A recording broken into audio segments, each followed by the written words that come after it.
Hello friends, welcome to WiFi study live. मैं संजीव राठौर आप सबका स्वागत करता हूं वोकैब के इस इंपॉर्टेंट सेशन में।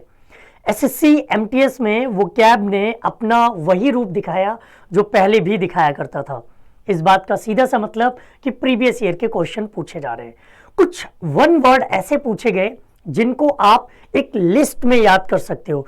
एक वर्ड से कई सारे वर्ड्स तैयार करने की तरीका है ये, और इसके लिए रूट वर्ड्स आपकी बहुत हेल्प करते हैं। तो आज के इस सेशन में मैं डिस्कस करूंगा आपके साथ कुछ इंपॉर्टेंट रूट वर्ड्स जिनको लिखकर जिनसे रिलेटेड बनने वाले वर्ड्स आपको आसानी से याद हो जाएंगे। एक रूट वर्ड आपको लगभग हजारों लाखों वर्ड्स याद करा सकता है। आप उसका एग्जैक्ट मीनिंग के साथ साथ उसके आसपास का जो मीनिंग है वो सब आप याद रख सकते हो। ये क्लास रोज सुबह 7:45 पर आपको मिलती है।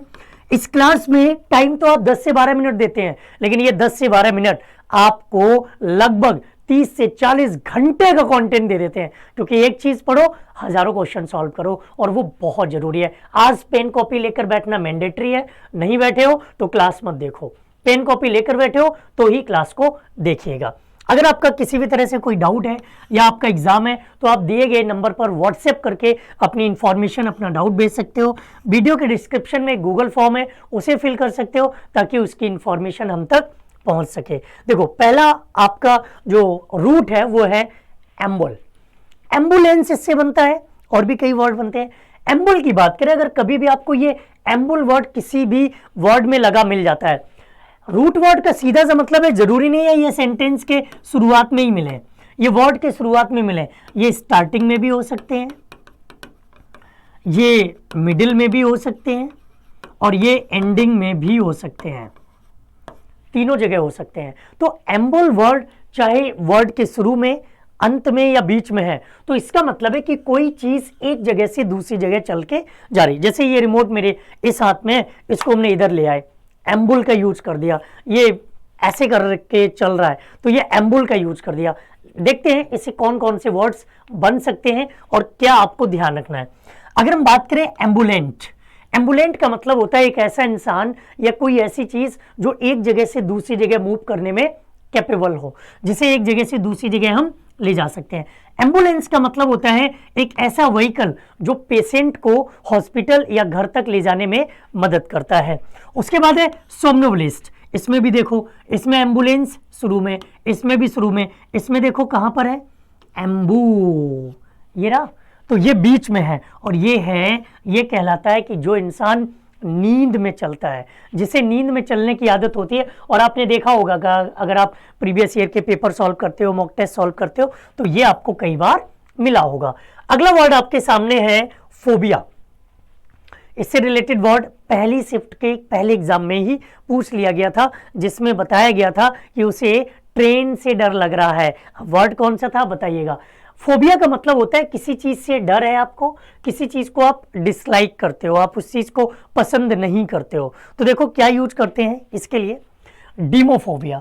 डेमोफोबिया का मतलब होता है एक ऐसा इंसान जिसको भीड़ के सामने, पब्लिक के सामने बोलने में डर लगता हो। और बहुत सारे ऐसे लोग होते हैं जो घर में बहुत बोलते हैं, बहुत फ्रीक्वेंटली बोलते हैं, बहुत फ्लुएंसी के साथ बोलते हैं, लेकिन जब उन्हें स्टेज पर या माइक दे दिया जाता है या भीड़ में बोलने को बोला जाता है तो फिर वो नहीं बोल पाते हैं। उसके बाद है जूफोबिया। जूफोबिया का मतलब होता है एक ऐसा इंसान जिसे जानवरों से डर लगता हो, जिसे एनिमल से डर लगता हो। कोई भी एनिमल हो, छोटा हो, बड़ा हो, जंगली हो, या फिर वो डोमेस्टिक हो, किसी भी तरह का एनिमल है और उसको अगर डर लग रहा है तो उसे हम कहते हैं जूफोबिया। जीनोफोबिया।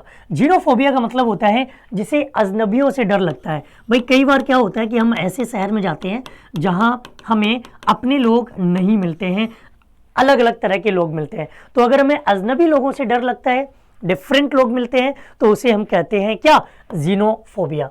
अगला वर्ड है थियोफोबिया। कई लोग ऐसे भी होते हैं कि इसमें थियो भी एक वर्ड यूज हो रहा है, और थियो का मतलब होता है गॉड। ये आपका भगवान से रिलेटेड होता है। थियो का मतलब क्या होता है, गॉड, और ये होता है भगवान से रिलेटेड। तो ये भी आपका एक रूट वर्ड है। अगर कहीं पर थियो आ रहा है तो उसका मतलब है भगवान से, उसका मतलब है गॉड से रिलेटेड। अब इसमें देखो थियोफोबिया क्या हो गया, थियो हो गया भगवान, फोबिया हो गया डर, जिसे धार्मिक चीजों या भगवान या फिर ईश्वर से रिलेटेड जो भी चीजें हैं उनसे डर लगता है, तो उसे हम कहते हैं थियोफोबिया। गाइनोफोबिया, गाइनो भी एक रूट है जिसका मतलब होता है लेडी से रिलेटेड, ये स्त्री से संबंधित होता है। तो गाइनोफोबिया हो गया जिसे लड़कियों और औरतों से डर लगता है। अब मुद्दे की बात ये यहां पर यह है कि अगर किसी भी वर्ड में आपको फोबिया मिलता है तो फोबिया का सीधा सा मतलब है डर। फोबिया का मतलब क्या है, डर, ये डराने की बात करेगा।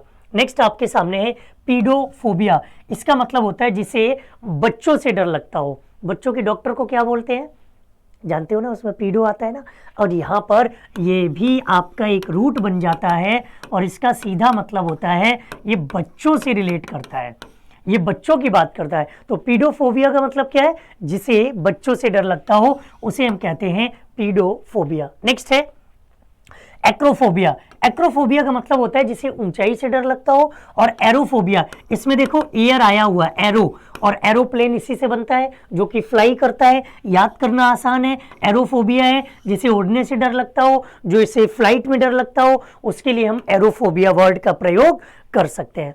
अगला आपके सामने क्लस्ट्रोफोबिया, बहुत पूछा गया है, सबसे ज्यादा पूछा जाने वाला वर्ड है ये, सबसे ज्यादा पूछा गया वर्ड है ये, जरा ध्यान देना इस पर, इससे ज्यादा बार मुझे नहीं लगता, ये और क्लेप्टोमेनिया सबसे ज्यादा बार पूछे गए। तो क्लस्ट्रोफोबिया का मतलब होता है जिसे भीड़ से डर लगता हो या जहां पर आपको पर्याप्त जगह ना मिल रही हो, जैसे बहुत सकरी जगह हो, छोटी गली हो, तंग जगह हो, वहां पर अगर आप हैं तो उसके लिए हम यूज करते हैं क्लस्ट्रोफोबिया। नेक्स्ट है हाइड्रोफोबिया, कुछ लोगों को नहाने से डर लगता है, मतलब पानी से डर लगता है, इसके लिए एक्वाफोबिया भी यूज कर सकते हैं। या तो हाइड्रोफोबिया को फियर ऑफ वाटर, जिसे पानी से डर लग रहा है, या फिर उसे हम एक्वाफोबिया कहेंगे। उसके बाद है एल्कोफोबिया, जिसका मतलब होता है जिसे अंधेरे से डर लगता हो, इसे नोट कर लेना, नोट कीजिए अभी इसको आप, जिस व्यक्ति को अंधेरे से डर लगता हो उसके लिए एल्कोफोबिया का वो यूज करते हैं। नेक्स्ट है हीमोफोबिया, जिसे खून से डर लगता हो। हीलोफोबिया का मतलब है जिसे सूरज से डर लग जाए। भाई ऐसे भी लोग हैं अपने देश दुनिया में, हमें तो ये पता ही नहीं था। कुछ लोग तो ऐसे भी हैं जिनको ये भी डर रहता है कि कोई हमें पसंद कर रहा है कि नहीं कर रहा है। कुछ लोग ऐसे भी हैं जिनको टीवी देखने से भी डर लगता है। कुछ लोग ऐसे भी हैं जिनको मेकअप करने से डर लगता है।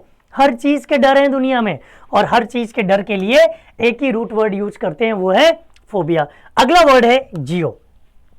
ये ज्योग्राफी में आप पढ़ते हो, ज्योग्राफी में भी हम पृथ्वी की संरचना, पृथ्वी में होने वाली क्रियाकलाप, हलचल और जो भी शांति वाली चीजें जो भी यूज कर रहे हैं वो सब हम इसमें यूज करते हैं ज्योग्राफी में। तो जियो उसी से बना है। इसमें हम पृथ्वी और मिट्टी, मिट्टी तो ना को मृदा बोलो, मृदा और मिट्टी में भी डिफरेंस होता है, मैंने बचपन में ज्योग्राफी में पढ़ा था, अब आप जानते होंगे इसको। देखो इससे बनता है जियोड। जियोड का मतलब होता है कि चट्टान की एक परत बन जाती है, इसमें एक कैविटी बन जाती है, मतलब चट्टान के ऊपर एक परत सी बन जाएगी, एकदम खुरदुरी परत, उसे हम कहते हैं जियोड। और इसमें भी अपना रूट वर्ड आ रहा है, GEO आ रहा है। जियोलॉजी, जियोलॉजी मतलब स्टडी ऑफ अर्थ, जिसमें हम पृथ्वी की संरचना का अध्ययन करते हैं, पृथ्वी कैसे बनी हुई है, कितनी परत है, कितनी चीजें हैं, उनका अध्ययन करते हैं, तो इसे जियोड कहते हैं। नेक्स्ट है जियोसेंट्रिक, जिसमें हम कहते हैं कि पृथ्वी एक केंद्र के रूप में यूज हो रही है, या हम कह सकते हैं पृथ्वी का केंद्र। इसमें सेंटर से याद रख लोगे, जियो आपको याद ही हो जाएगा, जियो मतलब पृथ्वी और सेंटर मतलब जो चीज सेंटर में है। नेक्स्ट ज्योग्राफी आप जानते ही हो, भूगोल से रिलेटेड है, साइंस ऑफ लैंड्स, इनहेबिटेंट्स, और उसके बाद है जियोसिंक्रोनस। इसका मतलब होता है satellite that match earth rotation. Geosynchronous का मतलब होता है जो पृथ्वी की गति है, घूर्णन गति है, पृथ्वी जिस तरह से गति कर रही है उसके बारे में इसमें अध्ययन किया जाता है। नेक्स्ट आपके सामने वर्ड है जियो स्टेशनरी, और जियो स्टेशनरी का मतलब है having similar orbital time period of as earth that of earth. आपने देखा होगा कि पृथ्वी अपना चक्कर लगाने में एक टाइम लेती है, ऐसे और भी कुछ ग्रह होंगे, उपग्रह होंगे जो पृथ्वी के बराबर टाइम ले रहे होंगे घूमने में, उनके लिए हम यूज करते हैं जियो स्टेशनरी। स्टेशनरी का मतलब होता है जो चीज एक जगह पर रह के काम कर रही हो, ये हो गया। वन डे बट इट, ये कुछ कर सकते हैं, कोई वर्ड होगा। और उसके बाद बाकी रूट वर्ड्स को डिस्कस करेंगे कल की क्लास में, क्योंकि ये जो रूट वर्ड डिस्कस कर दिए ना, इसी से हजारों क्वेश्चन बन जाएंगे। देखो रूट वर्ड क्यों इंपॉर्टेंट है? रूट वर्ड इसलिए इंपॉर्टेंट है क्योंकि जब आप रूट वर्ड्स को पढ़ लेते हो तो आपको एक मोटा मोटी आइडिया मिल जाता है कि इस वर्ड का ये एग्जैक्ट मीनिंग होगा। फिर जब एग्जाम देने जाते हो तो आपके सामने होते हैं 4 ऑप्शन। जब वो ऑप्शन आपके सामने होते हैं तो उन पर आप आसानी से फोकस कर सकते हो। तो ये थी आज की आपकी क्लास। उम्मीद है आपको ये रूट वर्ड्स बहुत पसंद आए होंगे। तो आप हमें इसके पीडीएफ के लिए टेलीग्राम पर जा सकते हो या व्हाट्सएप कर सकते हो। वीडियो के डिस्क्रिप्शन में जाकर के गूगल फॉर्म फिल कर देना। और हाँ, वीडियो अच्छा लगा है तो लाइक करना बिल्कुल मत भूलना। और हाँ, चैनल को शेयर करो, सब्सक्राइब करो, ताकि आपको रोज ऐसी फ्रूटफुल क्लासेस मिलती रहें। Thank you. जय हिंद।